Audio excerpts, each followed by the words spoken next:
In 1987, Stanley Kubrick released Full Metal Jacket. It was raw, unflinching, and brutally direct. Part boot camp nightmare, Get on your faces! You will be a minister of death. part battlefield descent into madness. The film wasn't just about Vietnam.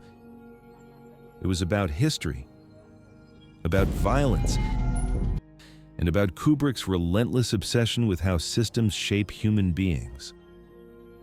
Kubrick had been fascinated with war and power since the beginning of his career. His early anti-war masterpiece, Paths of Glory, dissected the absurdity of World War I. Dr. Strangelove ridiculed the machinery of nuclear annihilation. And in Barry Lyndon, the brutality of 18th century battlefields was staged with painterly precision. To Kubrick, war was more than combat. It was the perfect stage for exploring control, morality, and history itself. He once said, "The most terrifying fact about the universe is not that it is hostile, but that it is indifferent." That indifference, history grinding forward, consuming human lives, is what haunted him. Kubrick's Vietnam film began with Gustav Hasford's novel, The Short Timers. Unlike other Vietnam stories, Hasford's book focused on psychology. What side was that, Private Pile? Sir, left side, sir! How men are You broken jerk! down and rebuilt What into side was soldiers, that, Private Pile? Sir, right side, sir! You little scumbag! then tossed into the chaos of war.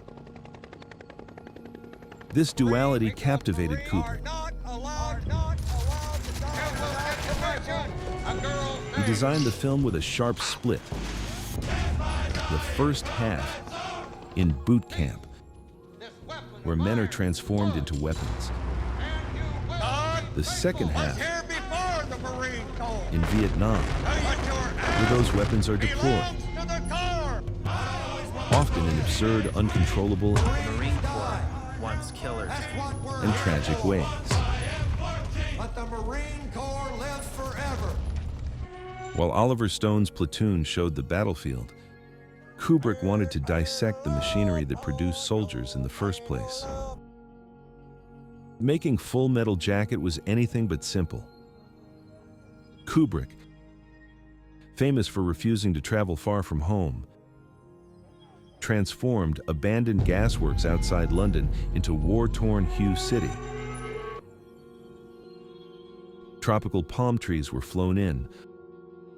Hundreds of Vietnamese extras were recruited from the local community. He wanted total control, even if it meant recreating Vietnam in England. The boot camp sequences are among the most famous in cinema.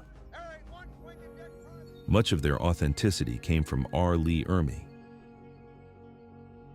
Originally hired as a consultant, his energy and language were so real You will not laugh. You will not cry. You will learn by the that numbers. Kubrick promoted him to the role of Gunnery Sergeant Hartman. I am Gunnery Sergeant Hartman, your drill instructor. What is that, Private Ermey Pile? improvised many of his iconic lines, Silly donut. Why not, Private while Pile? Kubrick demanded dozens of takes to capture every verbal lash with precision. For the actors, the process was grueling. Double PTUO until you fucking die. Vincent D'Onofrio, who played Private Pile, gained 70 pounds for the role. The tension of the set mirrored the psychological pressure of the story. Kubrick pushed his cast until the breakdowns felt frighteningly real. Kubrick's motivations were as much philosophical as cinematic. He was fascinated by how human beings could be conditioned, turned into killers through repetition, ritual, and language. Private Joker, are you a killer? Yes, sir. I hear your war cry. Ah! His visual style reinforced this. Notice the symmetry of the barracks, the rigid formations, the cold perfection of the camera. The soldiers become almost indistinguishable, swallowed by the system. Humor and horror coexist. A joke lands, followed by something deeply disturbing. For Kubrick, war wasn't just tragic. What's that supposed to be, some kind of sick joke? No, sir. It was absurd.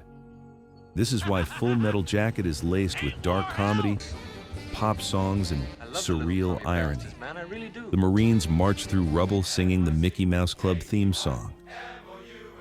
It's chilling because it feels both ridiculous and inevitable.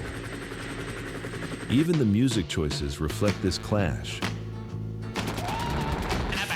Surf and burn. These boots are made for walking.